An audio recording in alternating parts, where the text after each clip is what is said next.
This is the Justicefighter podcast. Justicefighter podcast. With attorney Gerald Griggs. Attorney G. Where we have conversations on social justice, civil rights, and political news that affects us all. Let attorney Griggs put you on game. Only on the Justicefighter podcast, y'all. What's going on, y'all? It's attorney Gerald Griggs with the Justicefighter podcast here on the Justice Media Network. And I wanted to hop on the pod and kind of have a conversation about what we experienced yesterday. We were up in Washington, D.C., with so many phenomenal African-American women who have been holding space and demanding protection of our voting rights. And so we, the Atlanta NAACP, Georgia StandUp, the National Council for Negro Women, the Black Women's Roundtable, and so many other organizations convened yesterday in front of the National Council for Negro Women's building on Pennsylvania Avenue to advocate for voting rights. And we have to make sure we lift up the voices of individuals who've been doing this work for such a long time. My sister Melanie Campbell is the convener of this particular action, and she's been doing it since July to demand the passage of the John Lewis Voting Rights Act, as well as the all voting protections. And so we were there with them. I want you to hear directly from Melanie Campbell, her speech that she gave right outside of the National Council for Negro Women. And I want you to hear the words of Melanie Campbell. And who has the stamina and determination to take us from week to week and month to month in this most important endeavor. Please allow me and join me in welcoming Melanie Campbell. Here today again, and the choir was here, we're here, she said, why are we here? We're here because our voting rights are under attack. We're here because you have states' rights being propagated all over this country to pull us back to pre-1960s, pre-voting rights of 1965. And we're not going to allow it on our watch.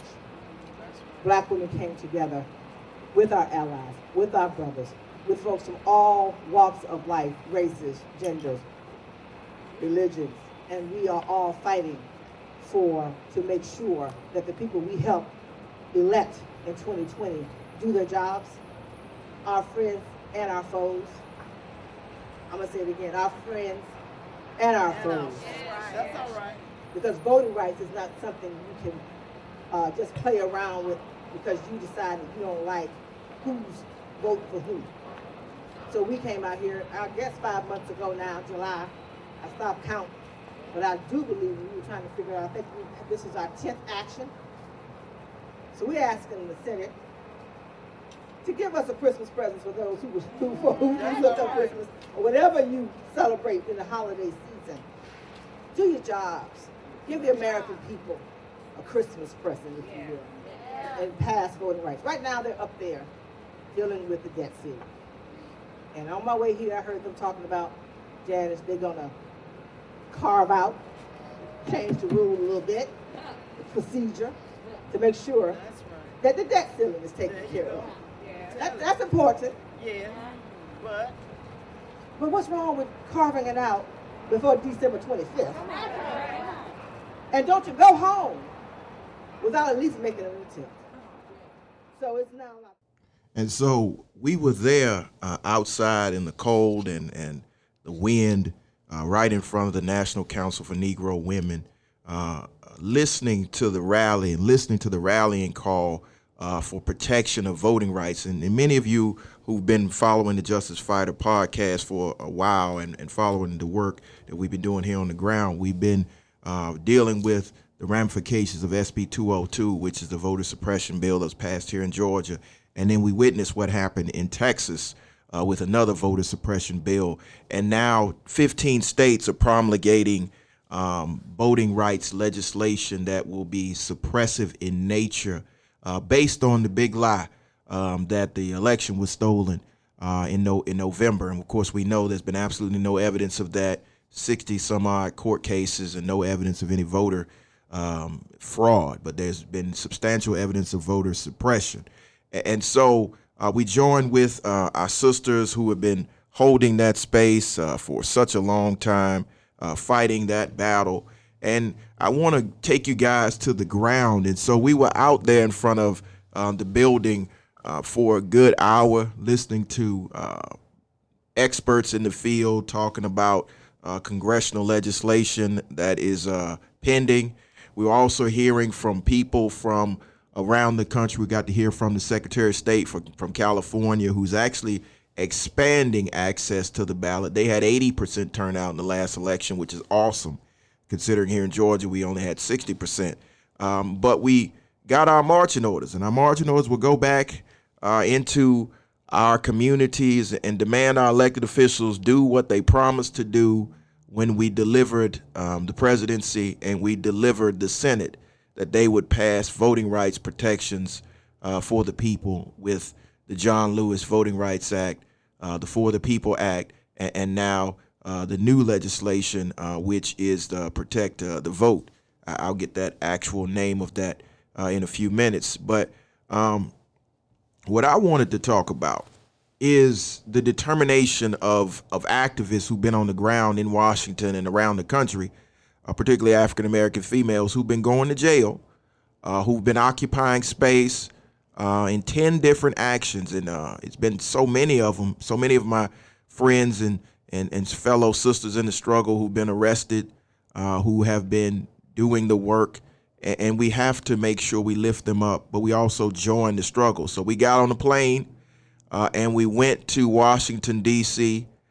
We convened in front of the National Council for Negro Women, and we marched down Pennsylvania Avenue to the Capitol. We circled the Capitol, and then we marched to the Richard B. Russell building, which is the Senate building, which needs its name to be changed. We all know the history of Richard B. Russell. And then we went to the Supreme Court and had a rally there with more phenomenal speakers and some elected officials who thought it not robbery to stand outside with the activists. And I must say it was a rejuvenating moment. This is the third time I've been to Washington in the last 7 months. We went up there for the March on Washington. We went up there for a couple conferences. And then, of course, we came back for this action, which is a one-day turnaround. But what I learned while up there is that we need continued sustained pressure on the ground where our elected officials come home to listen to their constituents. And they will be coming home for the recess all through Christmas and the holidays, whichever one you may celebrate. But we need to send them back with a message. You know, we want the Build Back Better bill passed. We got infrastructure passed. But the promise was made that we would pass voting rights protection in the spirit of our dear brother John Lewis, and that has not happened. And we have to make sure that our elected officials know that we're not just going to go away after an election. We're going to hold them to every single promise they made. And so when I was listening to the speakers and I was participating in the protest, I just remembered all of the miles we've marched, all of the chants that we've stated, all of the individuals that have been arrested and that have gotten in the way and have gotten in some good trouble. And we have to remind our elected officials that activism is to raise awareness. They are to do the work of passing legislation that protects the voices of the people. And so we have to remind them that we haven't gone anywhere. We are not going anywhere. We are organizing, but you cannot out-organize people that are not listening to the voices of the voters. And so, you know, we've been on this journey for a long time here in Georgia. 2016, after the unprecedented election of the 45th president of the United States, the next day many people went outside, and we had the biggest protest in the history of the state. And it was for the protections of civil rights, civil liberties. It was protection of women's reproductive rights and people's right to access to the ballot, and people's right to be free from state-sanctioned violence and so many other things. But it birthed a movement that continues. And many of the people that were on the stage with us that day are now elected officials, and they must not forget the reason why people elected them, the reason why people sent them to Washington and sent them to Congress, to make sure that the will of the people was heard. And so while we were outside in front of the Supreme Court, listening to our elected officials talk about what's happening in Congress and talking about the Build Back Better Act, we need to focus on voting rights, because you can't build back better if you don't have access to the power to elevate your voice, the power to hold your elected officials accountable with a ballot. You know, there are new forms of voter suppression. I heard a young lady talk about there are no more poll taxes, there are no more literacy tests. Yes, but there is exact match. There is voter purges. There are reductions of the number of polling places. There are reductions of the number of early absentee ballot applications that have been rejected in Georgia. 52% this last election were rejected in Georgia. There are limiting the number of drop boxes under the excuse that, well, we didn't have that before a pandemic. Well, you know, the right to access to the ballot shall not be limited. That's the words of the Constitution, the 15th Amendment, on the basis of race or color or former condition of servitude. It shall not. And so when we're carving out exceptions to the 15th Amendment, we're carving out exceptions to the Voting Rights Act of 1965, that is a emergency situation that requires Congress to act. And what I would like for all of my listeners to fully understand the moment that we're in that Selma moment. We're in that moment where your grandchildren are going to ask you what happened when they were passing laws to disenfranchise large amounts of African Americans and Asian Americans and Latino Americans across the country. And you should be able to say that you joined in on a protest, that you wrote to your elected officials, that you met them in office hours, and that you lobbied them via email, and you made sure they understood that, yes, we need to build back better, but we also need to protect our right to vote. Because the legends of the past, Dr. Kings and the Thurgood Marshalls and the John Lewises and the Ella Bakers and the Fannie Lou Hamers were demanding access to the ballot. And we cannot allow regression because we believe that we progressed and they've changed the language a little bit. You know, everyone that has the legal right to vote should be able to vote. That's quite simple. You know, they're talking about getting exact signatures and they're talking about photo identification. That's fine if you're providing free access to the voter IDs. But when you're limiting the access to the voter IDs, that's suppression. When you're limiting the ability to cast a ballot because some people work from 9 to 5 and can't make it to the election, the poll on election day, you should increase the number of early dates, especially on weekends. You should allow for people to have access to absentee ballots. That's very simple. You know, you can do what's necessary to make sure that the integrity of the election is protected, but you don't need to suppress large amounts of individuals because you don't like how they're voting. And so these are the things that were talked about that we have to keep talking about, and we have to talk about it plain language. Georgia has a voter suppression problem, period, point blank, full stop. We were outside for 30 days fighting Senate Bill 202. And I know there's a lot of talk about, it was just about voter IDs, and it was just about reducing the number of drop box locations because we didn't have that during the pandemic. Georgia already has voter identification, so that's not even a part of the conversation. What is missing from this conversation is the fact that now they can take over local election boards if they don't like the outcome of an election. They can have unlimited amounts of voter challenges to people that voted. That's not just about election integrity. That's about suppressing certain voices because of unprecedented turnout. So when we're having this conversation about what's happening, not only in Georgia, but what's happening in Texas, what's happening in Alabama and South Carolina and all around the South and now all around the nation. There's a certain wave of pushback against people's access to the franchise. And the most disturbing part of all of this is that you can't even line warm, meaning you can't provide sustenance, water, and food to people that have to stand in line because they don't have sufficient number of polling precincts in their district so that they have to line up. And that is disproportionately happening in communities of color. These are the things that we have to really talk about when we have this conversation about voter suppression and why people are protesting. And we need our elected officials to empower legislation that speaks directly to this, because the base that they're attacking is your base, the people that elected you. And so I know that we're in a season that we want to be bipartisan and we want to get things done, but certain things are not partisan. The right to the ballot is nonpartisan, but if people want to be partisan, then we need to protect the access of our base to get to the polling place. And so that's what the protest was about. We learned a lot. We are now refocused on what the goal is. We have to make sure that we continue this pressure. You know, our ancestors marched and protested for 10 years. And so we have to continue with that same amount of determination. We can't get weary in well-doing, because in due season you will reap if you faint not. We can't faint not. We cannot faint. And so it was an honor to be with so many powerful black women, but we need the black family on the front line. We need our allies on the front line.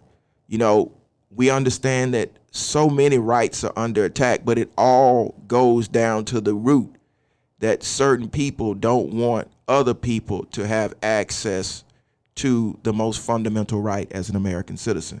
You know, a lot of times we talk about America and we talk about our freedoms, but we don't talk about the attempt to push back on those freedoms.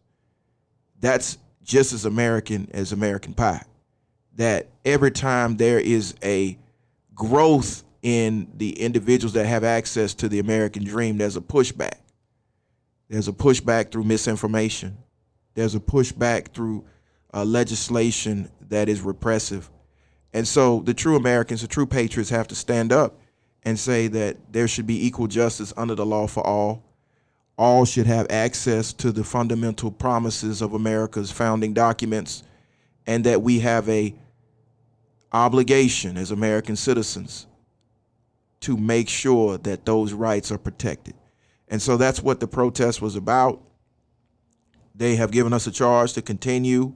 We will probably go back in January, and we need more people to join us, whether that's online or that's in person. There will be actions in Georgia and other parts of the country.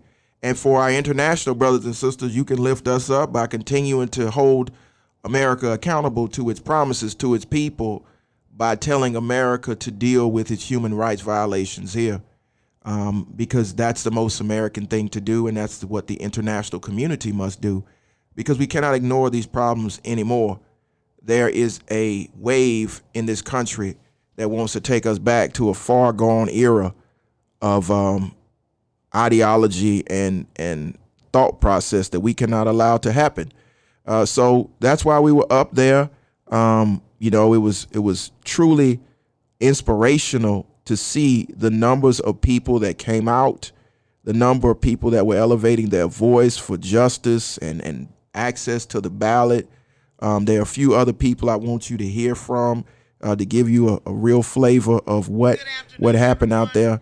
And so I'm going to allow some more of the sound to play. If they can't do it, I'm not eating. I'm starving for voting rights. I'm marching for voting rights.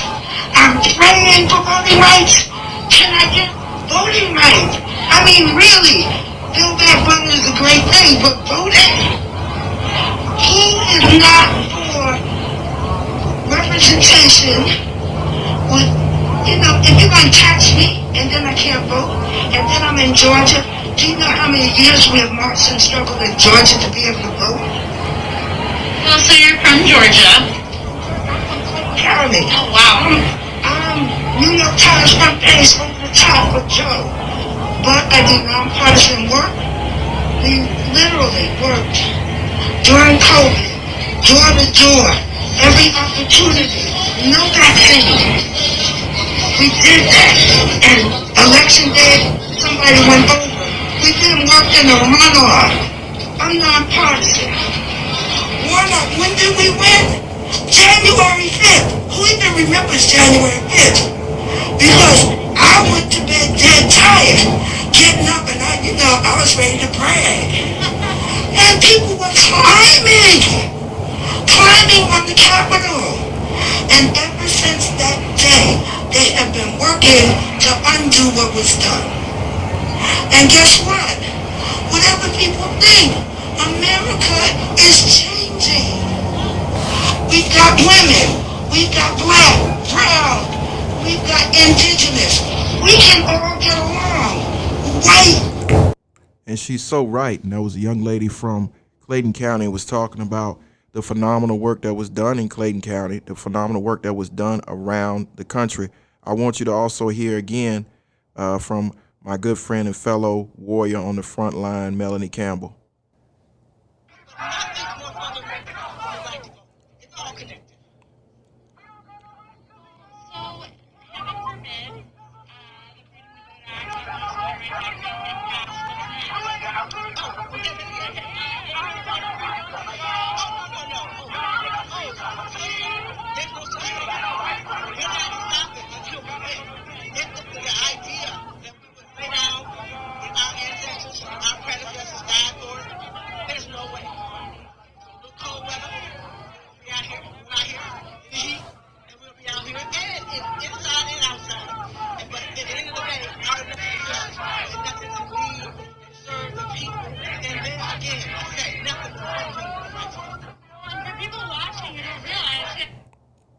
And so she was quite clear, regardless of the weather conditions, regardless of the political climate, we're going to operate with the spirit of our ancestors, that we will not give up.